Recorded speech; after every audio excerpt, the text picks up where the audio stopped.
Growing up, my favorite games to play were Kirby's Return to Dreamland, Triple Deluxe, and Planet Robobot. And now that I've matured from my adolescent stage in life and have money to purchase the Curb, I've played just about every Kirby game out there. But still, none of them could compare to my top three. Except for one, that is.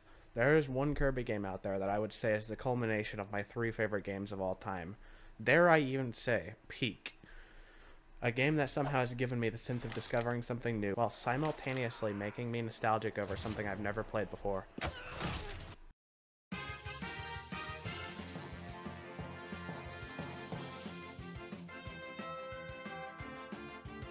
Also, guys, I spent like 10 straight consecutive days working on that animation, so like 90% of that time was just trying to import the models. Please subscribe, I need money. I started playing this game around early 2024 on my 3DS during school, and I finished the story mode and dropped the game until the first semester of the next year, and that's when I got addicted to the game like crack. Something about playing the game modes over and over again in single player really just made me realize how much care was put into its development, which is a shame since it never got very popular. Now that the servers are down, can't really even experience what it was like to play against actual people.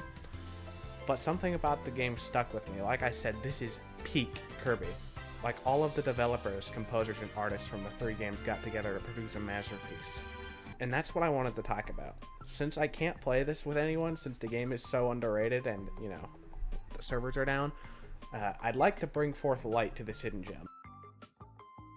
Jumping right into single player, this is where the game's at. Well, when I can't play online anyways. And while story mode is cool and all, it more so serves as a tutorial for new players. There are three core aspects to single player: the game modes, copy abilities, and boost orbs. Let's just start with the game modes, so you'll know later why some abilities are more balanced than others, shall we say.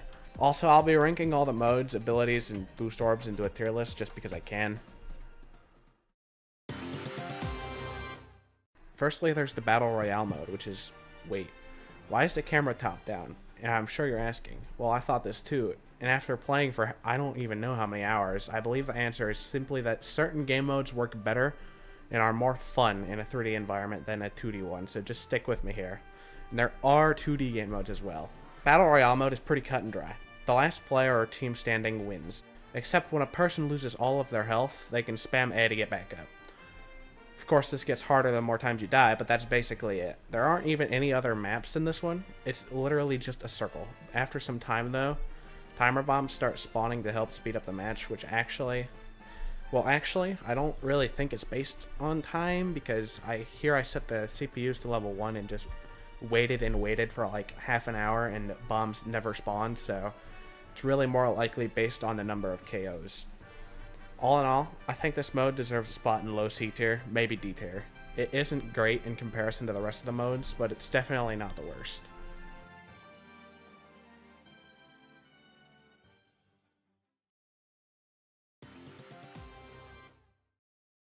Next up is Apple Scramble. This mode is kind of like Capture the Flag and takes place in two teams. In the center are too many wispy woods that spawn apples, and you hit them to make them drop apples. Then you take those apples and bring them to your collection area and then pull your lever to score points. This game mode is actually pretty fun and has a lot of mechanical depth, and it even has 4 different variants of maps to choose from, which is actually the most of all the game modes. Of course, you could just focus on scoring points, but you could also focus on preventing the enemy from scoring completely. And I think there are several abilities just based on this concept alone. In fact, there's even a story mode mission based solely on preventing the enemy from scoring. But realistically, if you're playing against level 5 CPUs, this becomes basically impossible since your teammate is 95% focused on scoring points. It also becomes even harder when on some maps there are cannons to help with apple loading and such. Oh, and I guess I should talk about the actual game mechanics as to why it's so hard to defend yourself in this mode. Basically, there are 3 different types of attacks for each copy ability. A standard combo attack, a charge attack, as well as the special attack, which is usually just some dashed or ranged attack for it's bound to the Y button, okay? It's just a dash attack. And also, as an editor's note, there is also an aerial attack for like 90% of the abilities, but I forgot to talk about that because most of them are pretty bad. Typically, the ending of a combo attack and a dash attack send your opponents flying, which they will be knocked down for a couple seconds before getting back up. But they could also recover from those without any downtime by timing their button presses right. However, with charge attacks, the enemy cannot recover from those. And this, for some reason, also applies to getting hit by objects, you know, such as apples in Apple Scramble. Of course, now you understand why it's hard to defend yourself when faced with an onslaught of apples. From frame-perfect level 5 CPU predictive in... what am I saying? This isn't even part of my script. We'll talk more about this mode in the copy abilities section, as we will with the rest of the modes, but I think this makes a solid A tier. It's very fun to play with the right people. Oh, and yeah, you can also kill opponents by just dropping them in the apple bin. Very cool, Nintendo. Thank you for that.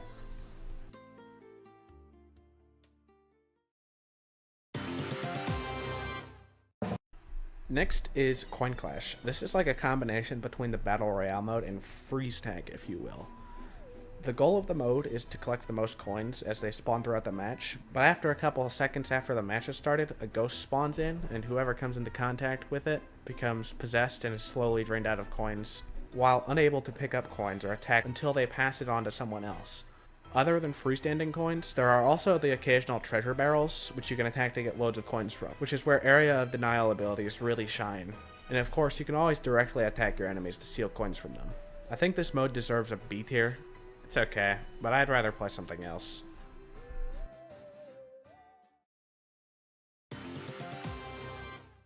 The next mode is called Attack Riders, and look at that, 2D camera. This is basically the same as Coin Clash, where you attack your enemy to get coins from them, but instead of a ghost spawning in, there's a vehicle that you can get in and use against your opponents. This is the only reason why the game mode has two variants, and on one mode, there are platforms and a Rex wheelie that has a charge attack and a long cooldown, while the other has no platforms and spawns a high-jumping heavy lobster that shoots energy beams, or something, at a short cooldown. Also, towards the end of the match, a second vehicle spawns in the ride, making this mode ideal for teams. I'd say this mode also gets a B tier as well. It feels about the same as Coin Clash, but the vibes I get from this one are so much more of a bop. We don't talk about Tornado.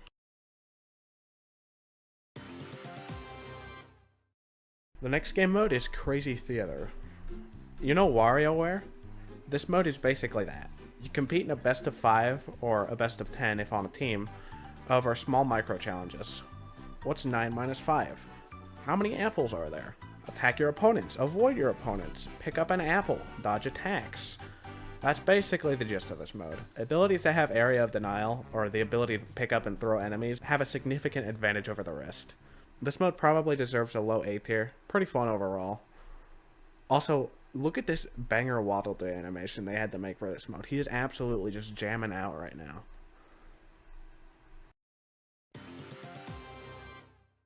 Nextly is Rockect Rumble. Rocket fuel spawns in randomly from these cannons, and you fight your opponents over them to fuel your rocket up the most. However, you actually have to board your rocket at the end of the match for those points to count, because if you died or didn't make it in time, tough luck, you're not scoring. Not only that, but you can attack enemy rockets to drain them of fuel, and time bombs also spawn throughout to help with that. Overall, this mode is like Apple Scramble, only without all the depth and complexity due to the circular nature of the arena. This gets a C tier.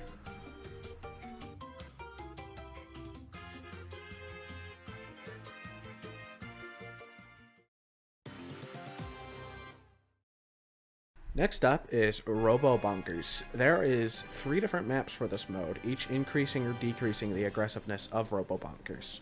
Basically, this mode is a competitive boss fight to see who can do the most damage, and is split up into 2 phases. The first phase is where Robobonkers is active. During this phase, you cannot directly attack him, but rather you load up a cannon with missiles, or your enemies, until enough damage is dealt to start phase 2, where Robobonkers is disabled and brought to the foreground, where you just directly attack him. This mode has a good balance between mobile offensive and stationary defensive, making most abilities pretty fair and balanced against each other.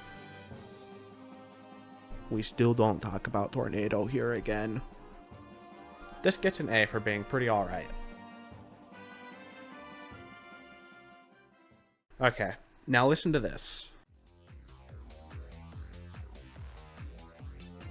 Tell me, isn't this mode literally the hardest thing in existence? Do I need to even say more? Anyways, this mode is called Slam Hockey, and there's a puck in the center that you either hit or can be picked up and thrown. Hitting your enemies with the puck nets a point. That's the entire game mode. It's so very simple yet enjoyable at the same time. Also, the comeback mechanic for this is that there's a roulette that picks a mostly random person to target for 3 points instead of 1. This gets an A tier, easily. It's just simple, but fun.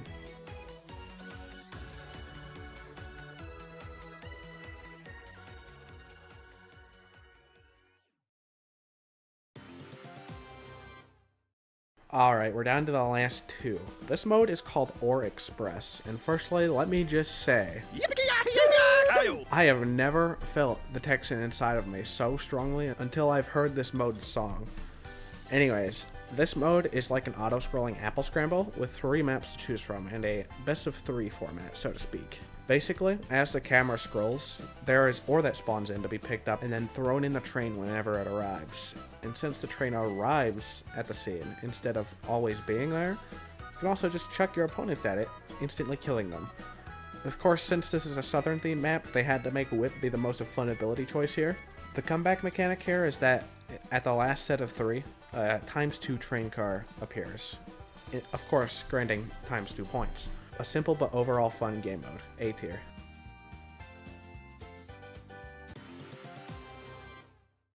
Lastly, there is Flagball.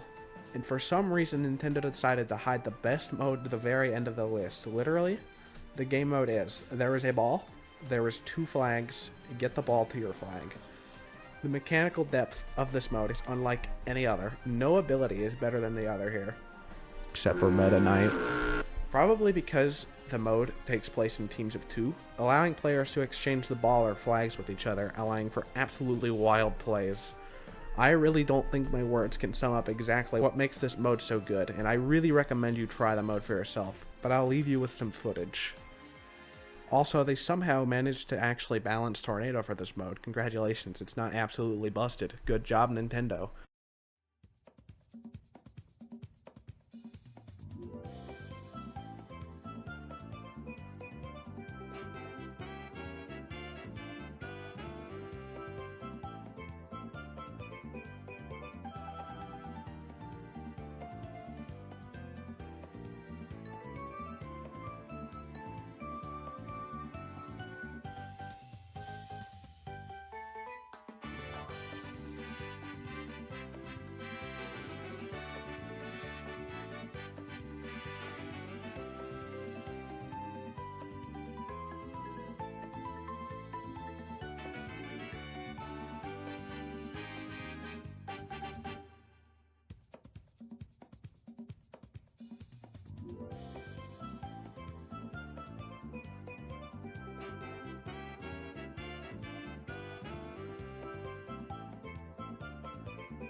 There are 15 unique copy abilities, as well as 3 slightly modified reskins for Parasol, Sword, and Hammer.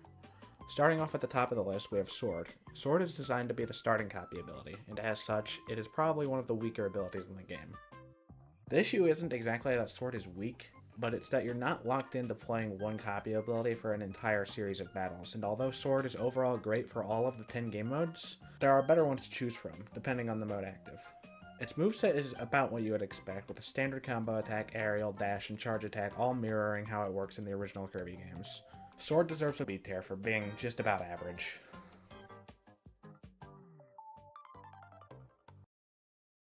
Lamp oil, rope, bombs. Bomb is probably the simplest ability on the list, only consisting of 3 moves. You can throw a bomb, throw a really big bomb, or you can bomb dunk. Although it only has 3 moves, and you can't even aim where you throw the bombs, it's actually quite powerful, because each bomb thrown sends the enemy flying like at the end of a combo attack. The only thing holding this ability back is a lack of close range options, which is where Bomb Dunk is used. Its hitbox is somewhat hard to land, but if you do hit someone, it effectively disables them for a few seconds before launching them again. Bomb really shines in 2D game modes, especially Flagball, and excels in a few 3D game modes like Or Express as well. A tier.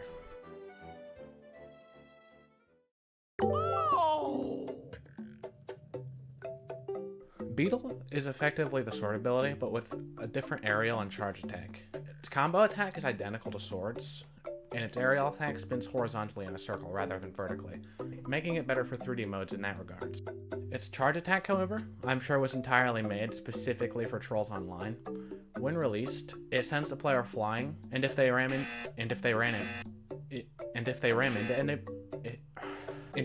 into anybody, it impales them, and they are moved along with the player until they slam into the ground. Beetle's dash attack is a watered down version of its charge attack, only being able to pick up one enemy and dealing less damage to them. Also, this is one of 3 abilities where instead of hovering and spitting out an air bullet, you just fly instead. The flying is hardly any better or faster than just hovering, making it very rarely better than having an air bullet for attacking, especially when we take into consideration boost orbs later on. Like I said, this ability is almost the same as Sword, but with a few key differences making it arguably funnier, but worse overall. C tier. Oh, just turn around. Okay, so we're at Walmart. Oh, jeez, what the hell? I'm going to stab you. Next up is Spear, and honestly this ability is kind of a disappointment. Of course, Spear's concept relies on a ranged moveset, which its combo attack and dash attack both show a decent amount of range, but with a thin and narrow hitbox, making Bomb usually the better choice 99% of the time, especially considering how bombs can be thrown in the air and have an arc to them. And Spear's aerial attack is identical to Beetle's, being a horizontal spin. The charge attack for Spear, for some reason, instead of being the Spear Copter like you would think, it's sadly just a stronger version of the Sword's dash attack, leaving the player completely vulnerable while charging and during execution. Overall, Spear is not very fun to use, and is not really even that good of an ability overall in comparison to all the rest of them. It deserves a spot somewhere in D tier in my opinion. Cutter is like the Richter mains of Smash Ultimate, only consisting of 4 moves where you sit in the corner of the map and spam projectiles. You can throw Cutter Blades or charge up a big one similar to how Buzzsaw Cutter works in Forgotten Land, or you can pull out Kirby's Up B in Smash for his dash attack. Cutter's only other move is the aerial, which shoots out a blade downwards at an angle, which is good for 2D modes, albeit Cutter is not fun to play as, or to fight against as they slowly tickle away at your health from afar. And it doesn't help that its dash attack is actually quite good at keeping enemies away, though most long-range abilities like Bomb, Spear, Parasol, and Mirror are pretty good at piercing through its defense. Cutter gets a spot in C tier.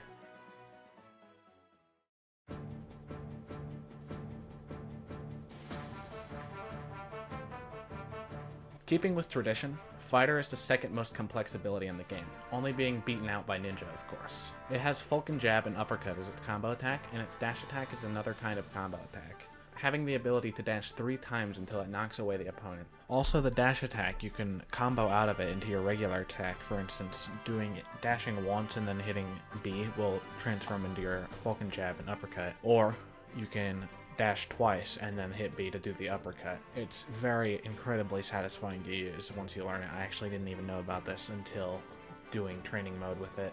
The same goes also for its aerial attack. You can combo straight into either the dash attacks or the standard attacks, and it all flows together very nicely is what I'm trying to say.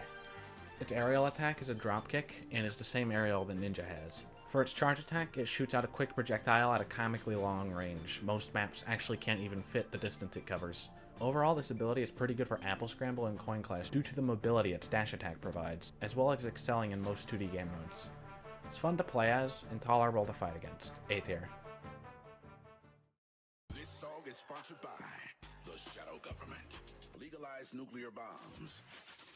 As mentioned earlier, Ninja is the most complex ability in the game, having a full moveset closer to what you'd see in one of the mainline Kirby games. Its combo attack is kind of like Fighters, and can launch the player forwards at great speeds, making it good for approaches. The charge attack is kind of weak, in that it has a pretty small hitbox when playing in 3D game modes, but it summons a fiery whirlwind for about a second and then disappears. I'd say this move is the only weak part of the ability due to its small hitbox and short duration, but it's still nice to have. As for the dash attack, there's also two parts to it. One is the shuriken throw, of course, but you can also charge it like with all of the other main attacks to release a homing projectile that eventually explodes on impact. Alternatively, while charging, the player can jump to create a cloud and get out of their current position. Also, there's the aerial attack, which is just the same as the dropkick for Fighter. This gets an A tier for being fun, complex, and overall pretty good for most game modes when used correctly. Saddle up, boys. Whip is the ability for silly goobers such as myself. The combo attack is just a weaker version of swords, and its aerial is the same as beetles and spears. But what makes this weapon special is its dash attack and charge attack. Pressing Y unleashes the whip, and if it hits an object or enemy, it brings them to you, making the power throw boost orb an amazing pick with this ability. The charge attack is the same as the dash attack, but with slightly more range, and when it hits an enemy, you spin around with them while you can bump into enemies with it, before launching the person you picked up across the map. These two moves make Whip a very good ability for Apple Scramble, Rockect Rumble or Express, Robobonkers, Crazy Theater, and Flagball. Although in some aspects, it's a worse ability than Hammer! Skipping one ability down the list is Hammer, and of course keeping with tradition, it is the single strongest ability in the game, being able to instantly one-shot any enemy with its fully powered charge attack and paired with the small attack boost orb. Its standard attack is a single hammer slam, which knocks the opponent down, unable to even recover from it. Its dash attack is the hammer spin, as expected, and is totally not at all annoying to fight against when the game decides that 90% of attacks should be ineffective against it. Then there is the hammer charge attack, which as mentioned earlier is comically strong. It has two charging phases. The first one has a smaller hitbox and damage, and the second one is much stronger and larger, of course. Not only that, but you can also jump before attacking to do a super hammer slam, which is weaker, but has a larger area of effect that stuns enemies for a short time. It can be fun to use in certain game modes, and isn't too hard to fight against either. A tier.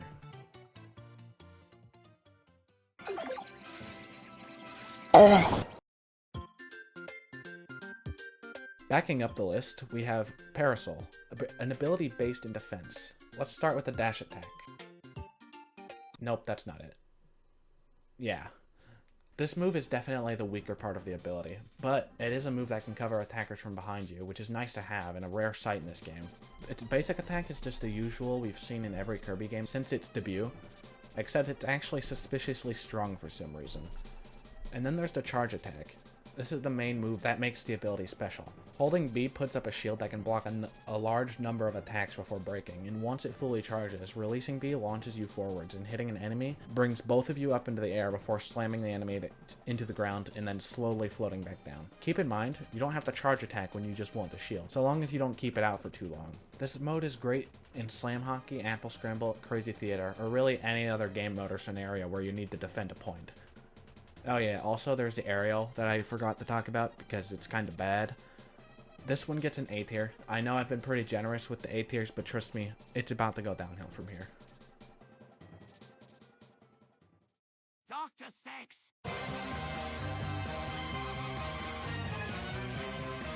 Doctor is an ability that solely relies on its charge attack to succeed, and is one of only two abilities in the game capable of healing itself.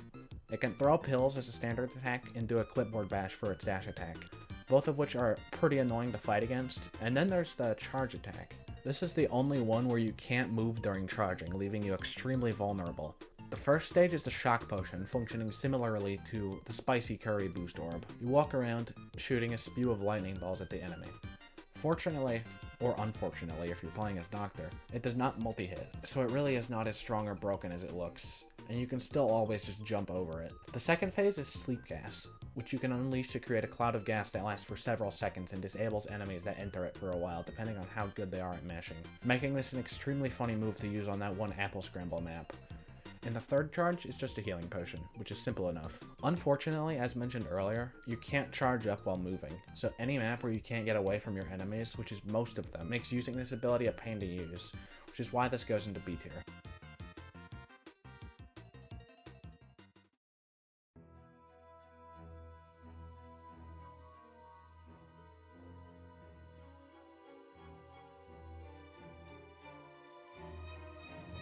I don't even want to talk about this one, but we gotta get through it. The standard combo attack is just Tornado from Return to Dreamland. You spin at your enemies, almost entirely invincible if it weren't for boost orbs, in like an entire 2 moves. Faster than they can even run without boost orbs, and you can press B again to enlarge in your hitbox, change direction, and send the enemy flying from an attack they can't even recover from. Then there's the dash attack, which is literally completely useless because of the vulnerability it has in comparison to just attacking normally, and the charge attack, which is also pretty useless outside of 2D game modes due to its small hitbox, slow move speed, slow charge time, and overall weak damage unless you hit on the first few frames of the attack. This goes into its own tier because of how bad it is to play and to fight against. It literally completely ruins the balance and fun of the game. The only props I give this ability is the funny hat it has in the collections shop.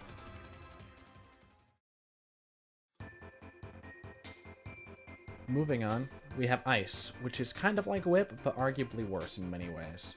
The standard attack is like Parasol, and it doesn't knock over enemies. There's the dash attack also, which is as annoying to use and fight against as Doctor's clipboard bash. And the aerial attack is the silly little ice twirl thingy that, you know, the standard ice twirl thingy that Kirby's had since, like, Amazing Mirror or something. All of these attacks apply a visual icicle effect to the enemy hit, and after so many ice attacks, the enemy will freeze until they break out by mashing or are thrown into a wall for a pretty decent amount of damage. Or thrown into enemies, in which case, it will knock over the enemy and continue straight through until it hits a wall. Then there's the charge attack, which is just a worse version of Parasol's shield. Instead of instantly putting up a very strong shield, you must fully charge to then attack by summoning a wall of ice right in front of you to freeze your opponents, which can very easily be broken, especially considering that it is stationary.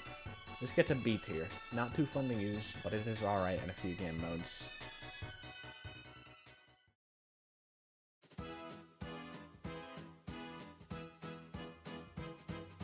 Now there's Mirror, which wasn't even in the base game until Nintendo decided to add some free DLC. It has nearly the same base attack as Parasol, but slightly weaker, and can reflect projectiles back at the enemy to shot them. The dash attack makes the player completely intangible, and shoots out 2 copies of Kirby. One in the direction he's attacking, and one directly opposite of that. The charge attack is arguably the most broken one of all of them. It has about an average charge time, and when released, it's a significantly stronger version of Tornado with a bigger hitbox, higher mobility, complete intangibility with the same damage and duration as it. This is a B tier ability, and just feels whatever to use. Of course, it struggles to fight against most copy abilities that don't rely on projectile spam.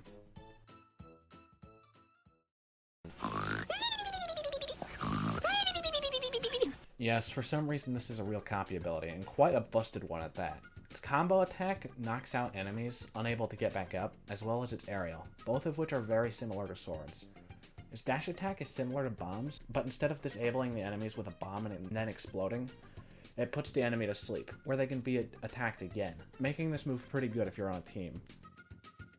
Its charge attack is pretty lacking, however, only shooting out a rather slow projectile that's pretty weak as far as charge attacks go. And as foreshadowed earlier, this is the second copy ability with healing capabilities, which you activate by just standing still for a couple seconds. This ability is actually really good for just about every game mode for its mobility and how its attacks launch foes flying. But I'd rather play something else. B tier.